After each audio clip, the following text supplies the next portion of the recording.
टुनटुनी ससुराल में बहुत से सपने सजा कर आई थी। सोचा था बंटी की नौकरी है, अच्छा घर है, जो तंगी मायके में देखी है वो ससुराल में नहीं मिलेगी। छोटा परिवार है, बंटी की 2 बहनें और माँ है, पिताजी थे नहीं, ससुराल में राज करूंगी। कुछ दिन बहुत अच्छे बीते, मगर एक दिन पता चला कि बंटी की नौकरी छूट गई। सारे सपने हवा हो गए। अब हम क्या करें बंटी, कहाँ से खर्चा चलेगा? अभी तुम्हारी 2 जवान बहनें भी कुंवारी हैं, उनकी भी शादी करनी पड़ेगी, कैसे होगा सब? क्या करूं टुनटुनी, कंपनी घाटे में चल रही थी इसलिए बंद हो गई, पर तुम चिंता मत करो, सब ठीक हो जाएगा।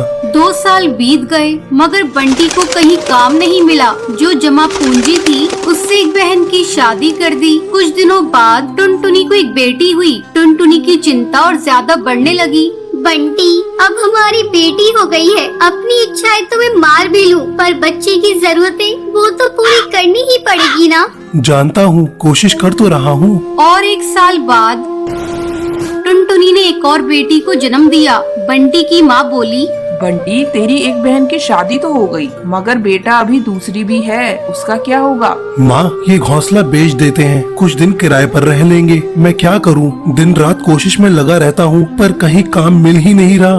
बंटी, बहनों के लिए आप मकान बेच रहे हो, हमारी भी 2 बेटियां हो गई हैं, उनके लिए क्या बेचोगे? टुनटुनी, मैं पढ़ा लिखा हूँ, तुम क्या सोचती हो कि मैं अब ठेला लगाऊंगा? ये मुझसे नहीं होगा। टुनटुनी रोने लगी और बोली,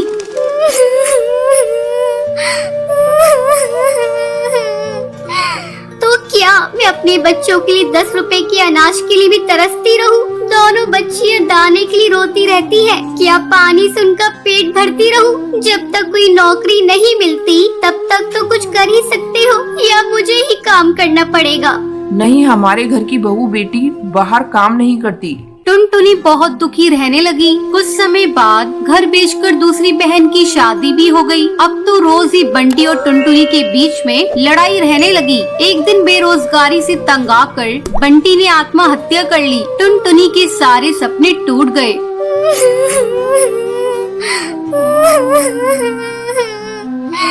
मैं बिल्कुल अकेली हो गई हूँ। अब जिम्मेदारी टुनटुनी के सर पर थी। बूढ़ी सास, अपनी 2 बेटियां और घोंसले का किराया। कुछ आसपास के पक्षी गरीब समझकर बच्चियों को पुराने कपड़े और खाना देकर मदद कर दिया करते थे। टुनटुनी अपनी सास से बोली, माँ, 2 महीने गुजर गए, जो घर का पैसा बचा था वो सब खर्च हो गया। अब मुझे ही कोई काम करना पड़ेगा। जिस गरीबी में हमारे दिन कट रहे हैं, मैं नहीं चाहती कि मेरी बच्चियाँ भी गरीबी में दिन गुजारे। मगर तू करेगी क्या बहू? अपना कुछ काम करने के लिए पैसे भी तो चाहिए।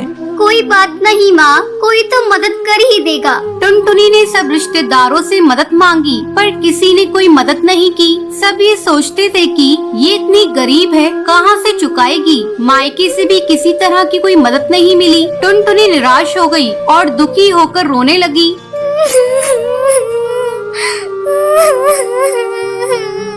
मैं अपने बच्चों को भूखा नहीं मरने दूंगी, कुछ ना कुछ करूंगी, पर इतने पैसों में क्या काम करूं? एक दिन उसे उसके ही जंगल का एक चिड़ा गोलू मिला। वो टुनटुनी की शादी से पहले टुनटुनी को बहुत पसंद करता था, लेकिन उससे कभी कुछ कह नहीं पाया था। अरे टुनटुनी, कैसी हो तुम? और यहाँ कैसे? और ये क्या हाल बना रखा है तुमने अपना? गोलू, मैं ठीक हूँ, यहाँ पास में ही मैं किराए पर रहती हूँ। मगर पति तो नौकरी करते थे, फिर किराए पर कैसे?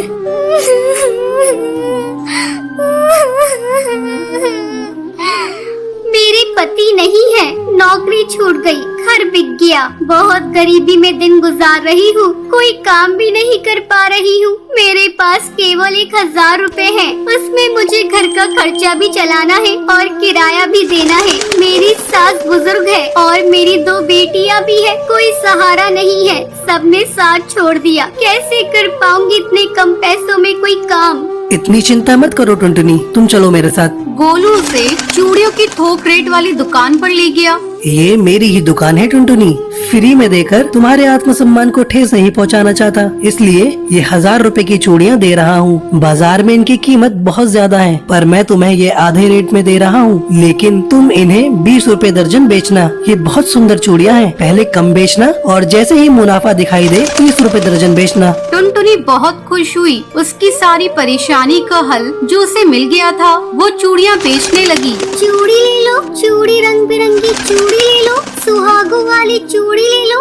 वो डाल डाल जाकर चूड़ियाँ बेचती और बीच बीच में आकर अपनी बेटियों को भी देख लेती। आसपास के पक्षी उसे गरीब समझकर मोल भाव भी नहीं करते। सबको उसकी चूड़ियाँ पसंद आने लगी और उसकी खूब बिक्री होने लगी। चूड़ियाँ तो टुनटुनी के पास ही सुंदर होती हैं, उसी से खरीदेंगे। तीज त्योहार पर और शादियों में चूड़ी पहनाने के लिए उसे ही बुलाया जाता था, जिसमें उसकी कमाई अच्छी हो जाती थी। इस तरह 1 साल गुजर गया। टुनटुनी के अच्छे दिन आने लगे। टुनटुनी गोलू से बोली, गोलू, तुम्हारा बहुत बहुत धन्यवाद। तुम्हारी वजह से मैं आज अपनी गृहस्थी चला रही हूँ, नहीं तो भूखे मरने की नौबत आ गई थी। ये तो तुम्हारी मेहनत है टुनटुनी, मैंने कुछ नहीं किया। जितनी मेहनत करोगी उतना ही अच्छा फल मिलेगा। इसलिए कहते हैं मेहनत करने वालों की कभी हार नहीं होती।